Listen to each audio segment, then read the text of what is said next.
From the kids to Aunt Sue. Keep your whole family connected on all their devices with crowd-pleasing gig-speed internet from Xfinity. Now that's simple, easy, awesome. Go online, call 1-800-XFINITY, or visit today. Restrictions apply. Actual speed vary and not guaranteed.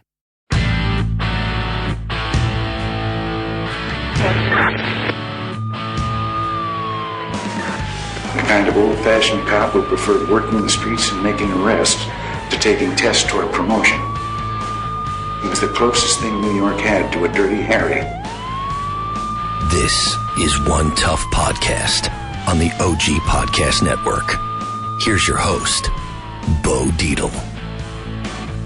All right, welcome to One Tough Podcast.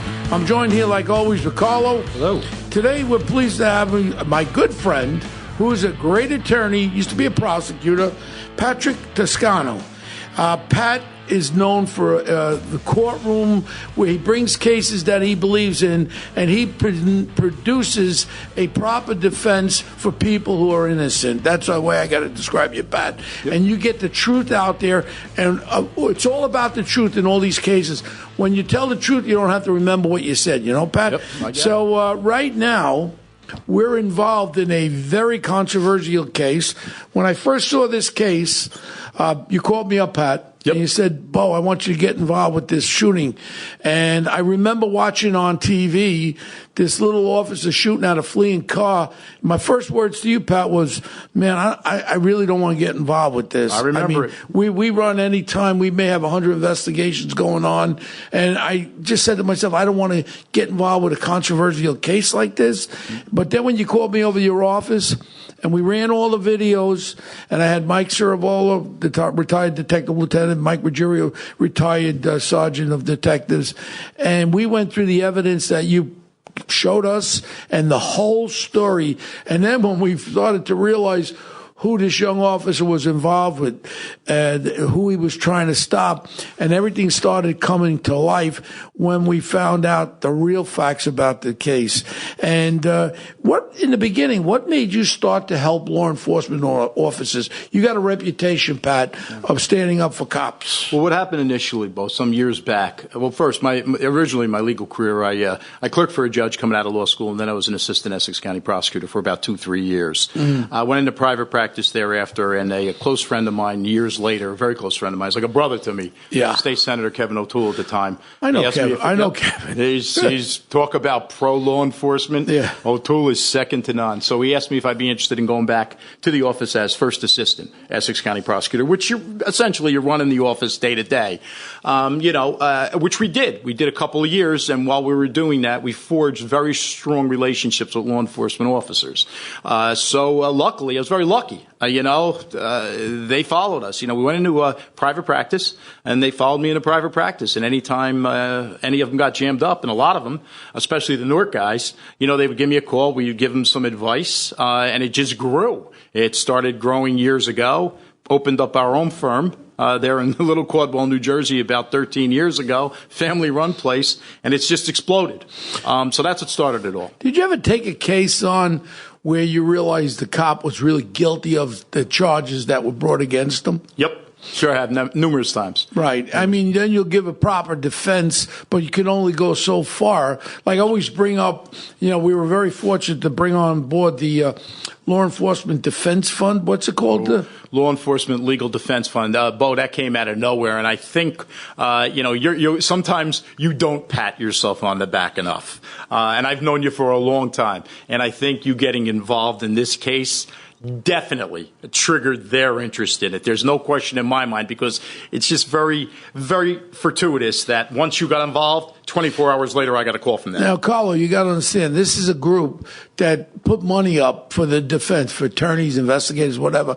But they don't take on every case. I think they take 3 or 4 cases on a year.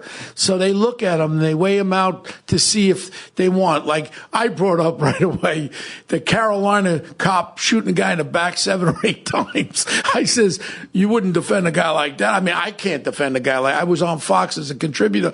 And when they asked me, Bo, what do you think about it? I said, well, I think that cop should be locked up for murder, because that's exactly what he did. He shot a guy 7, 8 times in his back as he's running away. There's no defense in there. But this case, when I saw it, then when I met him, when I met this young man, and his name is Crespo. He's a Puerto Rican, but he's a tiny Puerto Rican. Yeah. I mean, he's he's not even 5 foot, I don't think, he's right? He's about 5'5". I mean, built. 5 what? Yeah, okay. Maybe 5'3". Yeah. But agree. He's a little bit of a guy. And first of all, he's Puerto Rican. He was married to a black woman he has a child with. So he has a black child. His parents own a church in Newark, and they're very religious, his parents and all that. And when you talk to him, you start to understand what was in his mind that night. Now, a lot of people don't realize we have to make a setting there. We just had Curtis Lee, we were just talking to, and he's been known to patrol a lot of streets of Newark, all over the worst parts of New York. Say what you want about Curtis Lee, he's got balls on him. He's terrific. And I tell you what, he goes out there. I mean, he was shot by Gotti's crew. They wanted to assassinate him in Newark. They did. This kid I really love Curtis Lee. I know him 40 years. Sometimes but you don't want to know something? Behind all of that, he's got a heart of gold, and he's out there to protect people. So now when we start to learn what was happening, prior to this incident, there were some incidents that occurred.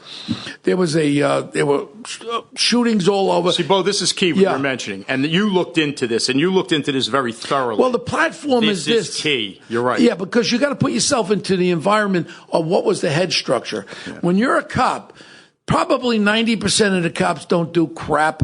10% of the cops are the ones that are out there, aggressively out there, looking, going, interviewing people, stopping and questioning people. What are you doing hanging out? The rest of them don't want to get involved. And when they don't get involved, they don't get in trouble. The cops that get in trouble are the ones that do their job. And I'll stand by that 100%. I talk to cops all over New York every day. I go to Jersey. I talk to cops. I'm very fortunate that everybody knows who I am. They know that I love cops, and I love the hard-working ones, because I'll say it right now. I was the recipient of 90, 100 medals, but I also was a recipient of 40 civilian complaints. Yep.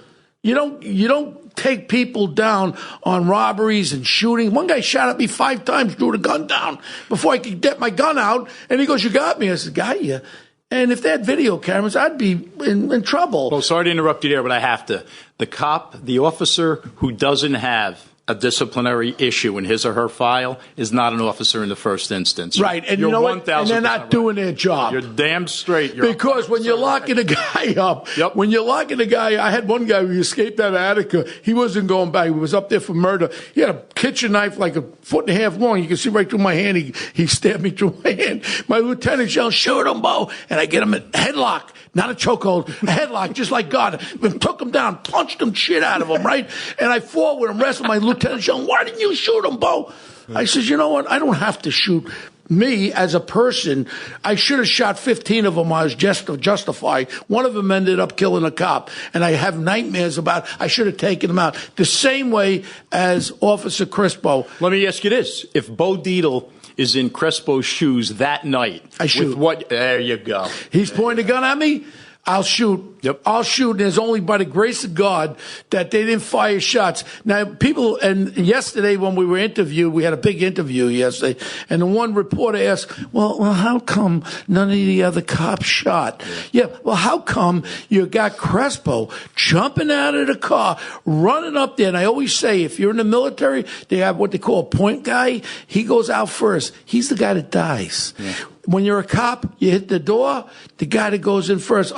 Now they got mercy service. When we were cops, we used to hit doors, and whoever goes in there, if there was a gun, that's the cop that got shot. Yeah. Crespo was the cop that should have been shot for the fact that this guy capped him, no one would be talking today. You said that yesterday. He stopped the car 3 times. He knows there's guns in that car. Yep.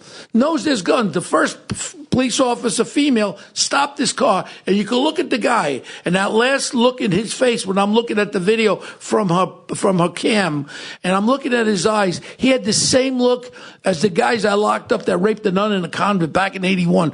I believe he was on angel dust, because these guys were on angel dust then too, and his eyes were so rolling around. I looked at him, craziness. So this is what the female cop, then she looks down, and she sees a gun between his legs. She puts the call out that there's a gun in the car. Now, only by the grace of God, the backup's coming. So they look at each other. The one passenger's over there, the other jerk, he's there trying to get something out of his clothes.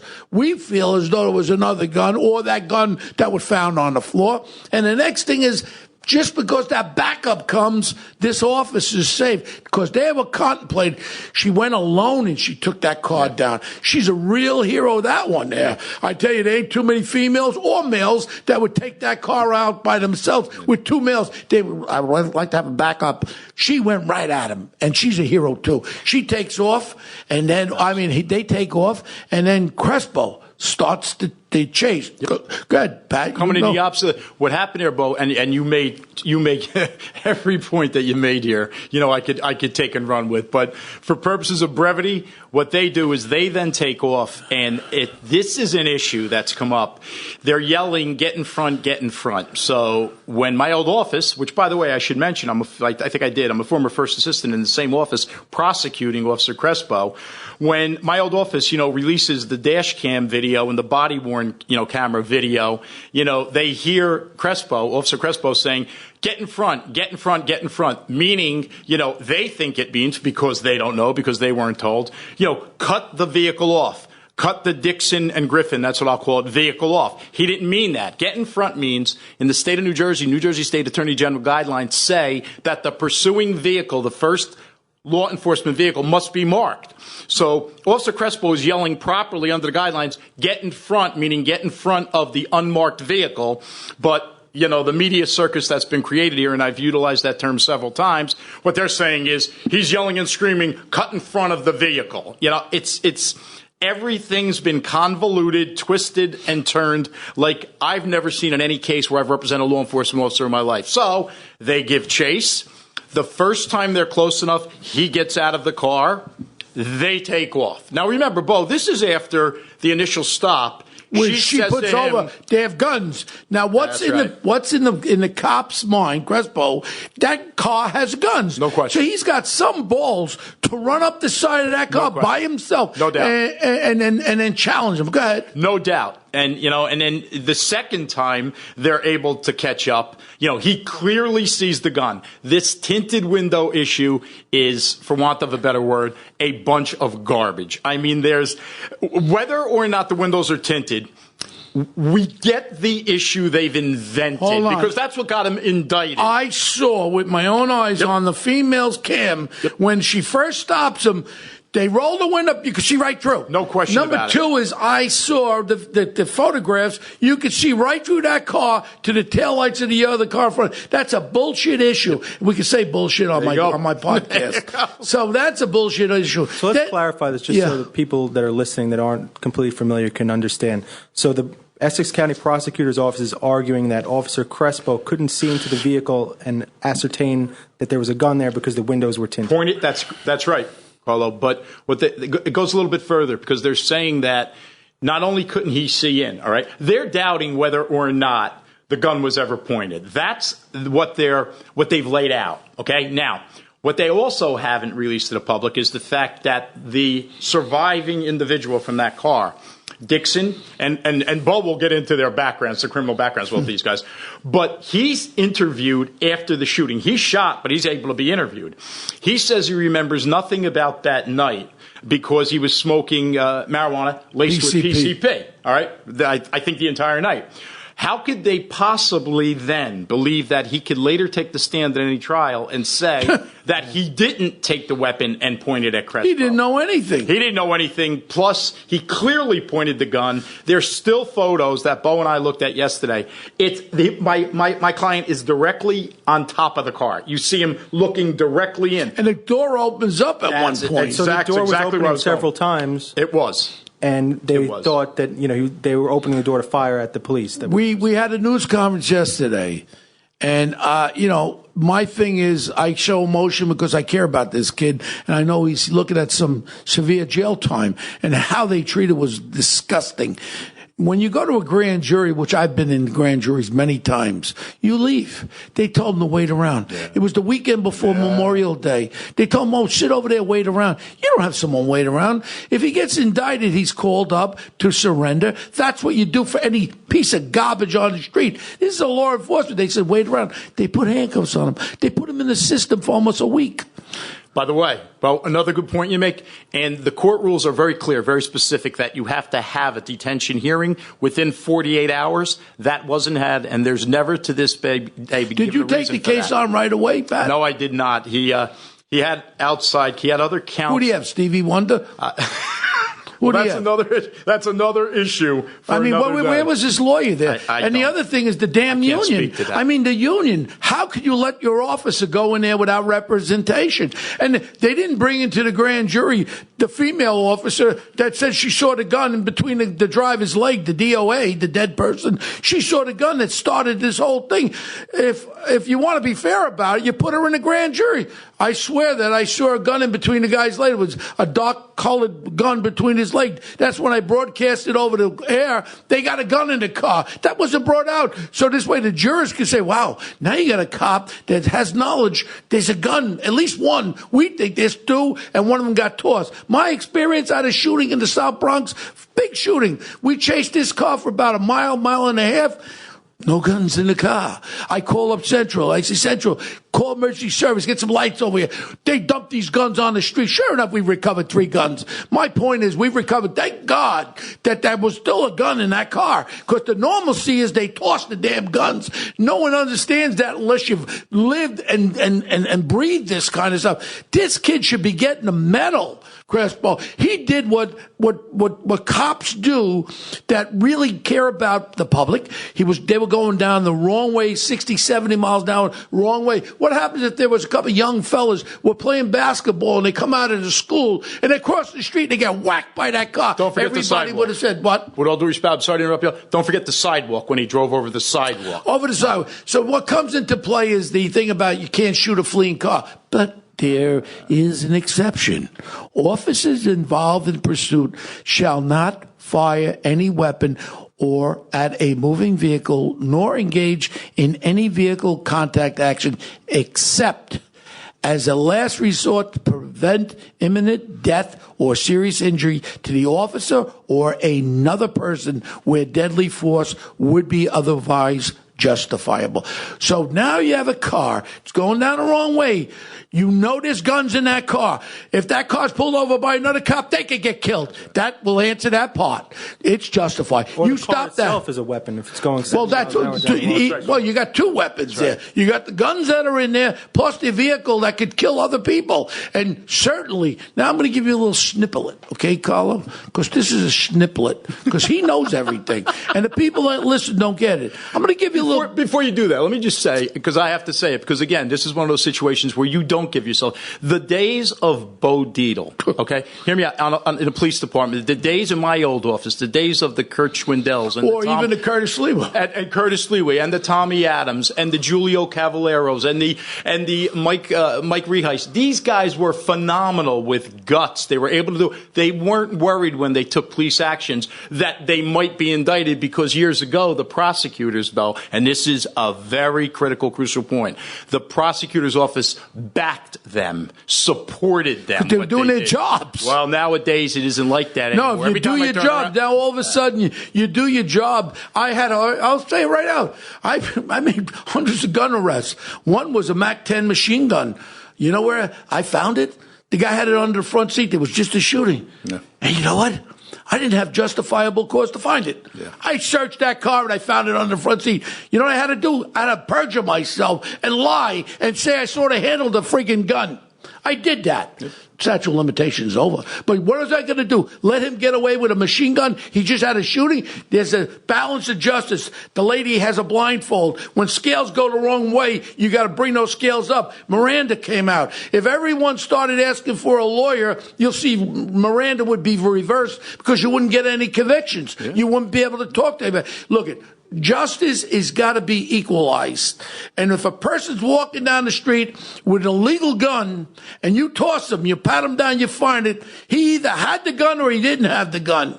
No question about it. That's my point. And the fact that you may have saved 2 or 3 lives or 6 lives is irrelevant because the average person can't understand it. Right. Well, how can they understand it? And that's why I think that this is such an important podcast to bring people into the frame of mind of Crespo that night. Yeah. What he was thinking what kind of bravery where a guy gets out of the car, runs up the guy, you know there's guns in there.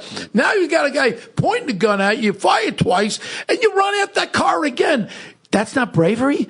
That's, to me, he should have gotten a high medal, not indicted and arrested. And let me just give you a little background of the gentleman. No, I think maybe before we go into the suspects, maybe just talk about what was going on that week in Newark, that there were a rash of shootings. Okay, in Newark they had shootings going on, and then they had a shooting for a memorial, a candlelight vigil, where there was a drive-by shooting. Four females were shot. This is right before this happened. On top of it, the night at roll call, with Crespo standing there, and then all of a sudden, it comes over the air, shot fired over right in the area there. They run out of the precinct with shots fired. That was their first. They didn't go to Dunkin' Donuts like the rest of them and have some Dunkin' Donuts like people want to freaking say, hey, well, the cops say eat Dunkin'. No, Crespo got in that car. He battered down for action that night to try to solve the problems that were occurring in the people of Newark and save people in Newark. That's what Crespo done. He was a hero for the people of Newark, and the people who live there understand it. And those 4 females that got shot by that drive-by, who knows? And I challenged the DA's office over there in Essex County. Let's check the guns that were recovered. Let's see the gun we got recovered. See if it was used maybe that gun was used in that drive-by. Sure. And what we were looking for that night, we meaning cops, were looking for that night. There was a rash of, I can use the word scumbag, right? Yeah, I can use the word. There was a rash of scumbags robbing drug dealers with weapons. And that's what Crespo was out there, trying to get these guns off the street so they wouldn't shoot this little girl with a stray bullet like happens in Chicago every day. And he's doing his damn job. Let me say this, if I could. And Bo, every point you make, every sentence that's coming out of your mouth, we can run with for the next 8 hours. You're spot on. And again, not because I'm on your podcast, not because I'm on your show. You're always spot on when it comes to police work. Nobody relays it. Nobody has the passion you still have in your belly, but is able to relay it. And by the way, isn't full of it. In other words, you lived it, you did it. So when you're talking from experience, but accurate experience. Let me say this, and this is the real, perhaps this is the most, how can I explain it? Pernicious part of what's going on here. Bad word, lawyer word, I apologize. What is pernicious? I mean, just almost Stop evil. Whipping out those big friggin' words, Pat. Almost evil. What they've done here is they not only indicted Officer Crespo, okay? My heart is very close to the Newark Police Department, okay? Law enforcement in general. They've indicted the entire Newark Police Department by doing this. The Newark Police Department, I don't care where you go countrywide, Los Angeles, St. Louis, Miami, Manhattan, who are all phenomenal police departments. The Newark Police Department is one of the finest police departments in the country with phenomenal, not good, not right, phenomenal cops. What they've done is they've made a mockery of the Newark Police Department the way I see it. They made a mockery of law enforcement in general, and Crespo's the scapegoat. And, Bo, you've been hitting on that for the last 48 hours. And the last, it's been a whirlwind in our office. But you got to understand something. The people of Newark are only privy to see the clip that was sent out by the prosecutor's office of this young cop shooting at a fleeing car. Oh, my God. He killed somebody. Yeah, he killed somebody who had loaded weapons in the car, and they were trying to run people down, and he did his job. And if you listened to Crespo last night on the interview, he said it all. That was dynamic. He did. Dynamic. Now, let me just tell you something about the perpetrators. They call them the perpetrators because they're the criminals. The dead guy, his name is Griffin. He was sentenced 5 years in 92. He was sentenced to another 5 years in 96. He was sentenced in 2000 to 3 months. In 930, 8 years. 5-3-10, 5 years. These were charges indictments and convictions of 17 indicted felony convictions. With some of the charges were many possessions of handgun, burglaries, resisting arrest, bad dude, CDS, drugs, all that. Yeah. This list, there were 3 counts of different firearms. So it was not unusual for him to carry a gun. And he did 25 years of his life in correction facility. So this wasn't a Boy Scout going to a jamboree. And now his little partner there, Dixon. 7 listed arrests spanning back to 2002. He had 7 indictable felony convictions, total of 15 individual criminal charges. He did a total of 5, 10, 3, 13, 15 years in jail, including loaded guns again. So I don't think this was the 2 wrong guys. These guys were up to something. They were doing something, and they just got interrupted by Crespo that stopped a possible wave where they could have committed murders and they could have ran people down. He stopped that. They would have both. Listen, there's no question. There's no question in anybody's mind. Unless you came in with this morning's milk, nobody could quarrel with the fact that this car was not stopped. There's no way this car was stopping. No way in the world after a 2.3-mile chase the car was stopping until the car was disabled or both of these individuals were disabled. You want me? No way. And by the way, you left out all the aliases. Yeah. I lost count. Me, Dave, and Kirk, we were counting aliases. We stopped. There's so many aliases with these 2 guys. There's 18 aliases among them. But you want to know something strange that jumped out on me, Carlo? I was watching the videos. Showed the frame of the mind. He was so whacked out. You know what he was doing? He was signaling when he was making turns. That just shows you where his brain. These are guys trying to flee the cops, and he's signaling. The directional signals. Yeah, he had it proper. So his mind was working to signal because it was a involuntary brain dead person that was dealing. We were dealing a stoned out person that was hitting the signal. I mean, that jumped out to me. No question. And you're right. And by the way, when he put his left directional signal on in the one video, he was in the opposite lane of traffic doing that. It was ongoing traffic. It was amazing. So he makes a signal. He's in oncoming traffic, but he makes a signal to make a left turn. That's what he did. That's exactly what he did. That's what we were dealing with. But the reality of this whole case is what the people of Newark actually saw, selective videos of what happened that night. The great part about our justice system is, Pat, and I hope I'm there, we will be able to present the whole case, and we'll be able to present all the evidence, whether it be to a judge or a jury. People with a slight piece of intelligence will see through this fiasco and see, if anything, this kid should be awarded a medal from the police department in Newark because he did what other cops didn't have the balls to do. Hey, Bo, let me throw this at you, too. Let's not lose sight of the fact that this is not just an official misconduct criminal charge that's been advanced against him, which calls for a 5 to 10 year prison term in New Jersey, mandatory 5 in, parole disqualifier. This is an aggravated manslaughter, okay, among other counts. I believe it's a total of about a 6-count indictment. He's looking at life imprisonment for doing his job. There's no, but but this is real, Bo. Now this isn't just, where you get 20 years to 30, you get 10 to 20, 15, ISP, you're out in 3. Mandatory life. This is life imprisonment that this kid's looking at. He's 26 years old. Well, now you try to sleep every night from now until this trial, knowing that there's a kids. That's right. He's got 4 kids, that's but right. You know what? It's just, this kid is walking like on eggs. You could see he's very troubled because he knows what could happen. And believe me, look at when I locked up the guy that killed the 10 people in the Palm Sunday massacre. He killed 10 people. 8 of them were children under the age of 12, shot in the head. But they were only little Puerto Rican children. That's all they were. I'm being facetious. I know you are. And this moron jury came back with a conviction of manslaughter where he's out of jail already. That's amazing. They wouldn't give him the murder. He planned it and shot them all in the head. And this moron jury in Brooklyn comes back with a manslaughter. He's out. It's amazing. It really is amazing. Sometimes, I mean, you know what's funny about that too, Bo? Another great point. You know, juries do funky things sometimes. Most of the times they get it right.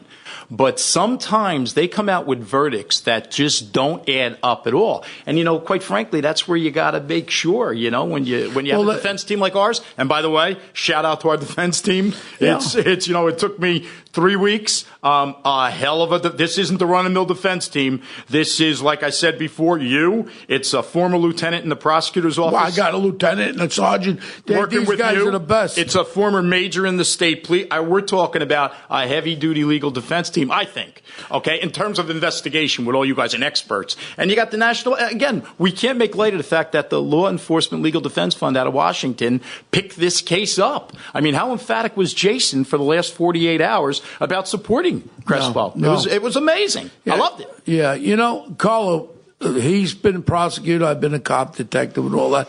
What questions would you have about this case that we can answer? So, because you're coming from the outside, you're the people.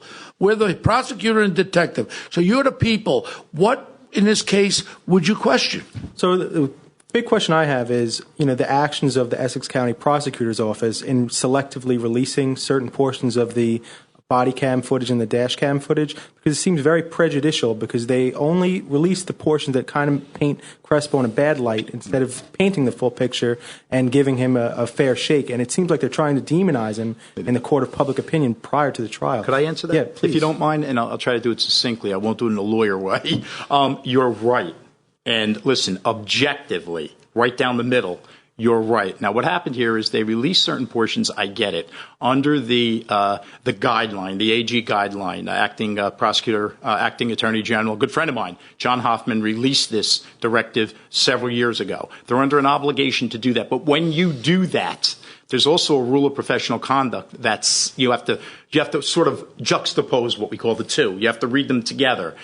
We believe that there was a gross violation. Even though they released it, we get properly. They didn't release everything. There's no question about that. So what they've done is they've essentially contaminated any jury pool. So when we get involved, we have to, you know, come back and we have to sort of level the playing field, which we've attempted in earnest to do over the last 48 hours.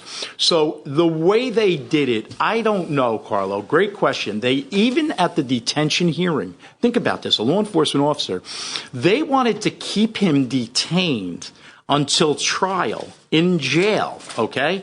And they play, okay, which I didn't understand, but I understand what the judge did, Judge Ron Wigler, phenomenal judge. I understand what he did. He allowed them to play it, but I mean, they saw the jury, there's a jury box, right? And it was filled with the press that day. So they play this video, okay, at a detention hearing, which it had nothing to do with the issues to be determined at a detention hearing. They play it for the press. The press looks at it. Everything's released in an attempt to keep him in. So I say to you, my question to you is, and I'm hoping I'm answering your question, my question to you is, why are they going after this kid the way they are? It doesn't make sense, right? And when a story doesn't add up, that's because truth is not, you know, in the equation there. So there's something else going on here in one way or another. We're going to get to the bottom of it. Let me give you another example very quickly. When this first went down, okay, the acting prosecutor, his name escapes me, you know, he goes on camera, okay, and he says, I think his exact words, I think I have it quoted here, is, quote, "It is the state's position that the officer's conduct on that night was criminal," close quote. Number one, how could he possibly say that without looking over the discovery at all, without knowing what the discovery reveals? And number two, and again, I wish I remember his name, the acting prosecutor, well, if you're that sure, why don't you come out of your office and try this case? I'd love it. I would welcome the opportunity to try the case against the acting prosecutor. So if he's so sure of his case, don't give it to an assistant. Come down and try it yourself against me. We'll have a ball. Let's roll with this. I hope I answered your question, at least to a point. You know, and one of the things that happened yesterday, Carlo, that Pat handled excellently, we had one black camera person there from one of the major stations was there, and he brought up the race card. well, why are they shooting black people, and the black people are being viewed? It's a racist thing by the cops against black. And Pat answered him just the greatest way. He goes, excuse me, I take offense to that. Officer Crespo was married to a black woman. He has a black child. So don't even go there with that racist card. And he shut him. He looked at him, and he went, huh? Because he couldn't say a damn word. True. Because if it was Bo Dietl, it would be Bo the racist. Yeah. And that's exactly the way they would have loved to escape it. But yet they have a Puerto Rican cop. What do you do with that? I guess he ain't black, he's brown. Stop with the bull crap with this racist crap. If that was a white cop or two white dirtbags that were in that car, it wouldn't be different. It's what the actions of the two people in that car were. Black, white, Hispanic, they're criminals. End of story. Yeah. Bo, it's funny, too, and let me just go back, if I can, but just a second. When you talk about the tinted windows, this issue, that really isn't an issue at all, but they're making it to be the issue because that's the only way you're getting an indictment. Right. Okay? Hang your hat on. They're trying to say, Carlo, Crespo couldn't see it, although you can see the doors opening up, and the door opened up where he had direct view in there. So let me ask you, take that to its logical conclusion. So that means that the criminal who's smart enough to tint the windows gets the benefit because they tinted. So they tinted the windows, so that's why you indict. Think about how wacky, convoluted this is, Bo. So the officers indicted because they were smart enough to tint the windows. And by the way, there was Bo picked up a lot on of places you can get a ticket for having please. That's another. At the grand jury, we're not going to get into, Carlo, because I'd need 6 hours. At the grand jury, certain things were not presented to the grand jury and certain things were. I'll give you an example. They presented, I've never seen this in my 34 years as a lawyer and my 6 years combined as a prosecutor. I've never seen this before. They had snippets of other stops that Crespo made over the years in the Newark Police Department where windows were tinted. The circumstances were totally different than the night in question. Some were during the day, others had no lights around them, and they played them one at a time for the grand jury where Crespo got out of his car and said, I'm going to give you a summons because it's difficult to see through the windows because they're tinted. Used that against. And Bo was all over this big time. And by the way, one more thought very quickly, Bo, if you don't mind me asking you this. We didn't realize this. Bo and my other investigator, Dave, the last name we'll keep confidential for now, former major in the state police. Bo and Dave looked immediately, and so did Kurt, by the way, and saw the balaclava on Dixon's head. Explain. You know this better than I do. You know what that is? Ski mask. You wore one of those once in the Bronx? When I did a robbery, yeah. Okay. So initially was up. You could see the video when the female it was up on top of his head. He looked like he had a yarmulke, big yarmulke on, right? Then when he gets shot, it's pulled down. The bullet hits him in the jaw, right through the balaclava, whatever the hell it's called. And he had the mask down. I guess, why would they have the mask down? I have no idea. I guess, and here we are laughing, and you were laughing because you're so exasperated. Yeah. It's so absurd. It's so ludicrous. He's got the balaclava he's wearing, where only the eyes. Why don't you just call it ski mask? What's this balaclava? Of course it is. Well, you're exactly right. And he's got the gloves, by the way. Gloves are gloves. But they're in his back pocket. Yeah. So he's got the cop killer bullets, the loaded weapon. And Bo, again, you brought it up, and you nailed it. Who knows? We know there's two guns. Who are we kidding? There were two guns in the vehicle. One was dumped, and there was no search conducted for that first gun that the driver had between his legs. That tossed it because the driver was observed with the gun between his legs. And then the car, another time, when he's followed, the car's stopping and going. My experience is when I've chased guys, what happens is the gun goes on the floor. Now they take off. The gun slides under the seat. So you're trying to stop to get it back out. That's why the car stopped and go. Terrific. And I will testify to that in the trial. I've had experience where that's what they were doing. Terrific point. We didn't pick up on that either. So that's where your experience comes in, my friend. That's why you're involved, obviously, in the case. All good points. All excellent points. But this case is something that I think that what it's all about is I like to project it to the people of Newark, the people that live there, who are the victims of these drive-by shootings, the victims of the crime in Newark, to understand what Crespo was doing. And just to watch the video, and everyone's not going to have the opportunity to see what I saw already. I can't stand on a milk box higher than to tell people there is another side of this story. If anything, Crespo is a hero cop that had the balls to go 3 times where he knew there was guns there, and he put his life in danger to try to stop that car from killing somebody else, another cop or whatever. This is what I'm go crazy that I'm involved with this case, and people are not seeing it. Because like I said, when you called me, Pat, I said, I'm not getting involved with this until I saw it. You did. And I said, I got to be involved with it. You did. And your office is pretty far away. I got to go over there. Hey, it took us 2.5 hours to get here today, and it's 18 miles away. We need like an office. Maybe take one of my offices over here in One Penn Plaza. We may take you up on that one day. Yep. But you know what? We talked about it. I think we're going to do Curtis's show. Curtis asked us to come on. Curtis Lee was a remarkable guy, too. A lot of people don't understand him. I mean, he did this guardian angel thing, but, you know, Gotti's guys tried to kill him, shot him 5 times. Just by the grace of God, he got out of the car. Then I learned today that they had a contract to kill him in Newark years ago. They did. And I remember that specifically when I was first assistant. Well, you call it DA here. In Essex, it was first assistant prosecutor. I remember that specifically, and that was real. And I'll tell you something about Curtis. I've known him for years. He didn't care. It didn't shut him up. He didn't run scared. I'll tell you.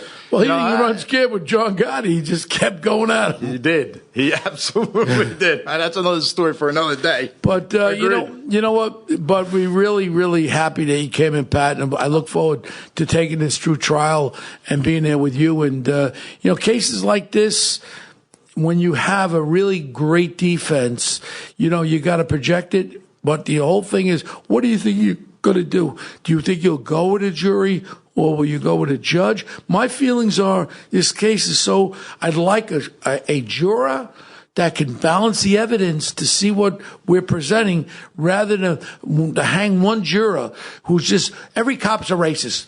Say if we got somebody on there with the mindset that every cop's a racist, I'd hate to go through this trial and have one person hang, which I've been involved with that crap. I'd rather have a judge make a decision on the law and on the evidence and come with a just decision.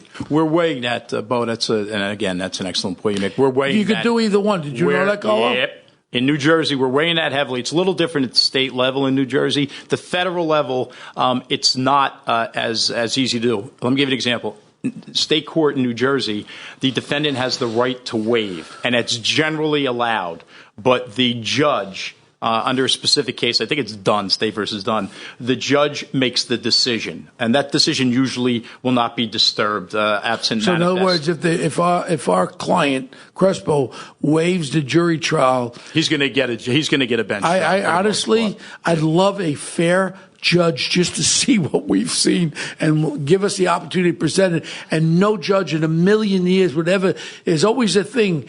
Beyond a reasonable doubt. No question. It's not you're guilty till you prove yourself innocent. It's the other way around. Well, stay with that a second. How does any judge, you get the right judge in Essex County, and boy, do we have some damn good judges. Well, let's hope that we get a good one. Well, you get the right one. When I say the right one, I'm talking about fair. That's it. Fair. You get the right judge who understands what this is all about. You know, I don't know how any judge sees someone going, and there's 18 different issues here for reasonable doubt. There's enough reasonable doubt here to drive a tractor trailer through. But how do you see somebody going 70 and a 25 in the opposite lane of traffic and say you're not allowed to shoot at that car as a last resort because that person was not possibly going to cause bodily injury to someone else, and that's right out of the AG guidelines. It's impossible, but the thing again is that's why I fear any and all juries for the fact of having someone who just has their mind made up that they don't like cops, and that person will hang it, will present the greatest case in the world, and one person will hang that jury. That's why I love the idea. Let someone who is an independent, fair person look at all the evidence and make a decision that there's beyond a reasonable doubt. No question about it, my friend. No question about it. A hell of a lot of issues. One question here. Yep. You spoke at your time in the prosecutor's office. You worked very closely with the law enforcement agencies. Why do you think there's an adversarial relationship between the prosecutor's office and the Newark police whereas this case has grave implications for Officer Crespo, and as you mentioned, would have a chilling effect on the police. It's funny you should say that, because I claim, it's my position, that they're going after law enforcement, like there's no tomorrow. I don't know whether or not the prosecutor's office, the Essex County Prosecutor's Office, my old office, would say that they're adversarial to the entire Newark Police Department. Of course, they would take the position that they're not. They treat everybody equally.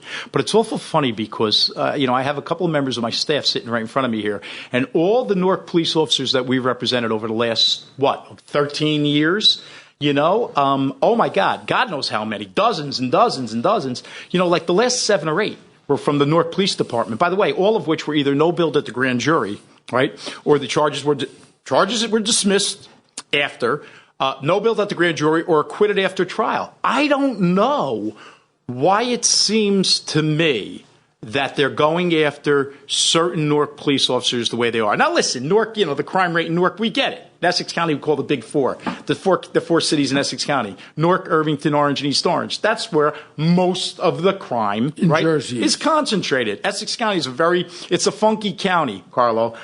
We call it the triangle from Cedar Grove to Short Hills to Fairfield. Very, very little crime in those areas. Excellent police departments up there, by the way, but very little crime. So that's where you see most of the crime. So I don't know. Is it fortuitous? Is it just happenstance? But I don't know. It just seems like I've never seen before. In the past, we had Essex County prosecutors. Oh, my Lord. Joe Lordi, Brendan Byrne, George Schneider, first assistant prosecutors like Tony Mortone. They would never, in a million years, go after cops like this. In a million years. The environment, the political correctness and environment has changed. Hey, Bo. Look at what's going on with this poor kid with the Gardner case in Staten Island. The kid grabbed him in the headlock, brought him down. The guy had acute heart problems. I talked to the medical examiner, and he said he died of a heart attack, Bo. Heart conditions. Daughter died at 27 with a heart attack. He had diabetes. He had what do you call that? What I have? Asthma, acute asthma. Yeah. So when he was on the ground, after the kid got him in the headlock, a chokehold is a chokehold. You wouldn't be talking. I'd choke you out. Yeah. He was still talking, saying, I can't breathe because his asthma was kicking up. Yeah. Terrible tragedy. But to say that cop intentionally killed him, I've been outspoken about that, and I don't understand why Stuart London, the lawyer for the PBA, I called Stuart. I said, I'll get 5 guys in here, and I'll take them down 6'3" with my headlock, which I've done dozens of times. Nobody died. But the problem is, if that guy did one push-up, he would have died. It was a terrible tragedy. But to say that cop, that's what I'm talking about, the environment. And now it became, I can't breathe. That's like signs. I can't breathe. And what happened in St. Louis with that, I don't want to call him a name, but Brown, when he attacked that officer. I mean, the environment has changed so much. So when a cop wants to be out there and do their job, beware. You're going to get in trouble. Hey, Bo, you're right. You're right. And we've said that. And you and I have said it over the last 40 hours. Let me throw this at you, too. And this I found unbelievably interesting. There's a criminal defense attorney in the state of New Jersey who, he's I have no qualms. Sometimes I realize I throw, compliments around like manhole covers. I have no qualms saying he's the best criminal defense attorney in the country. So I contact him. His name's Michael Critchley. I contact Michael, who is also, I'm proud to say, a very close friend of mine. And I said, Michael, I'm involved in this Crespo case. I don't know if you know anything about it. Michael responds by saying, they're really, this kid, Pat, you need anything, you come over, talk to me about this case. Love to help you. I mean, this guy, first of all, you can't, God bless you if you're able to get Mike Critchley on the phone. He's in such high demand. This is so out of control. I don't mean to speak for Michael, but I don't think he's going to mind me doing this.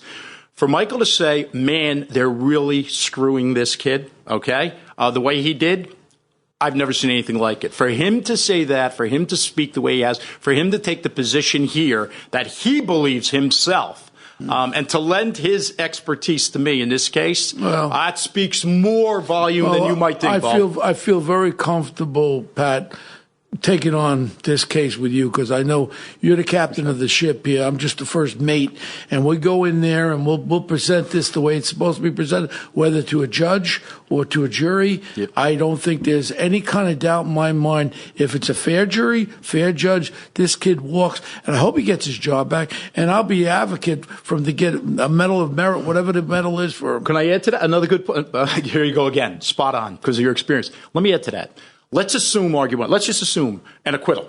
Let's just assume it, God willing, acquittal. They can still fire him? Not only could they still fire him, but it'll show something.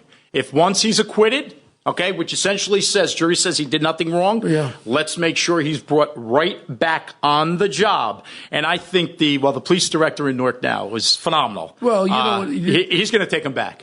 I think he's going to take him back. That would be, and you know what? Take him back and take them back and award them the Medal of Merit or whatever medals they got there. I agree with you, my friend. And say you did a damn good job, and thank God people went home safely that night, including your partners, including the people in Newark. We're going to wrap it right up now, but what we usually do is we do a segment in the show called the Punk of the Week, something that's bothering you. I think I'm going to know what's bothering you, but what bothers you this week that you want to speak out against? Anything, issues, people, whatever. How? Okay, here we go. Great question. I love it. Thank you for this opportunity. What bothers me this week is how I'm squaring. I don't mean to go back to the Crespo case, but I hope you don't mind, Bo, because you asked me the question. What bothers me this week is how I square what's happening to Crespo. And, you know, if I sound a little bit emotional, here I am. How I square that and how I come home at night and explain this to my wife and my 3 kids. Well, actually, I have more than 3 kids. We'll add Alec and Kate and everybody else, and Madison and everybody else to that. Jack Bonnet. You seem like a Santa Claus type. Let me tell you, the kids. But the reason I'm mentioning all these kids is not only are they pro law enforcement, but one of my sons is going into law enforcement. The other one's a lawyer. My daughter is a state investigator. My others, Jack, like his son. You know, these kids are going into law enforcement. And what's bothering me, and again, thank you for the question, is I have to go home and square what's happening to Crespo with what these kids want to do with their life, the rest of their life. And I can't, Bo. And you want to talk, you say Punk of the Week, issue of the week. I can't square that, and I can't explain it to any of them. It's tough. It's impossible to explain it to them. Carlo, what's your Punk of the Week? I'm feeling pretty good. I'm feeling very positive. No punks this week. I want to hear your Punk of the Week. My Punk of the Week is that female that just beat Curtis Lewa's ex-wife for district attorney Tiffany of Queens County. What's her name? Tiffany Caban. What did I hear about that? She is a avowed communist. TSA. Yeah, she's an avowed communist. She's best friends with that India or Ocasio, whatever the hell her name is. And she just took out the incumbent Democrat for district attorney. So earlier today, we just had Mr. Casamatides. John's a good friend of mine, multi-billionaire guy, where I said, he was a big Republican guy, I said, the Republican Party could do what they call a Wilson Pakula. That means they could give, if you got 3 of the 5 counties of New York City, they could give them a paper and say, we'll give you the Republican line. I said they should give the Democrat that lost the Republican line. She's got great name recognition. It's Curtis's ex-wife. Linda Katz. And give her that platform on the Republic. Give people an opportunity. We don't need a communist district attorney. Right away, prostitution will not be John's, prostitution, drugs, you will not be arrested. There will be no cash bail. So if a scumbag robs you, as it is now in New York City, this big bird dickhead mayor, de Blasio, here's his new law he came out with. If you're 16, 17, 18, 19, and you commit an armed robbery, I stab you on the way out of here, there will be no bail for you. That's what New York City's turning into a toilet bowl. Rudy Giuliani days are over. Where is he? I beg him. I scream, bring him back. And by the way, I will add this because you're mentioning Republicans. I couldn't agree with you more.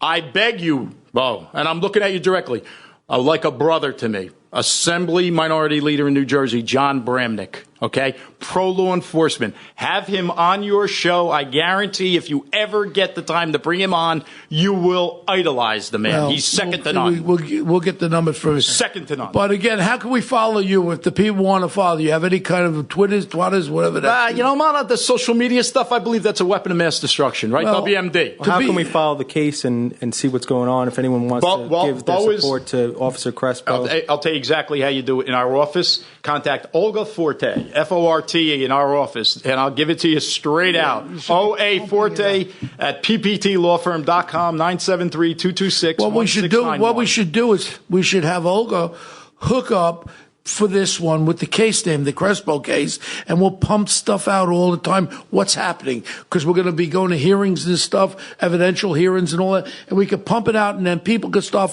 You do all this social stuff on my things there. You pump this thing out on our thing, and we'll just get people behind and following the case, and all these different hearings that we're going to go to, we'll able to give what happened at that hearing.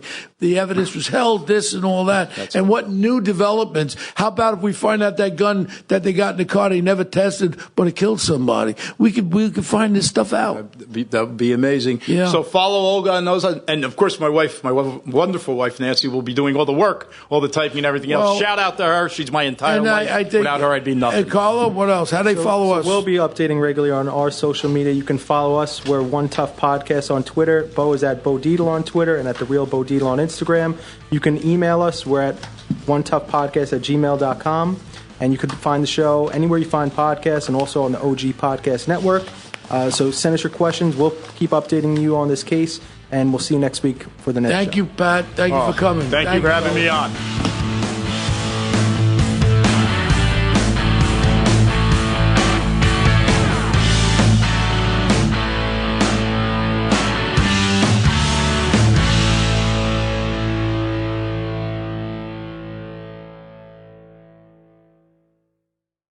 Hello, folks. Larry Kudlow here. Pay attention, because China is leading the largest anti-American alliance since World War II. One that's already dumped U.S. bonds, grabbed 43 million acres of our farmland, and is plotting to dethrone the dollar. That's why IRA and 401k savers are protecting their savings with gold. Please go to freegoldguide.com/Kudlow or just call 800-621-3908 for your free gold guide on how to protect your wealth with gold 100% tax-free.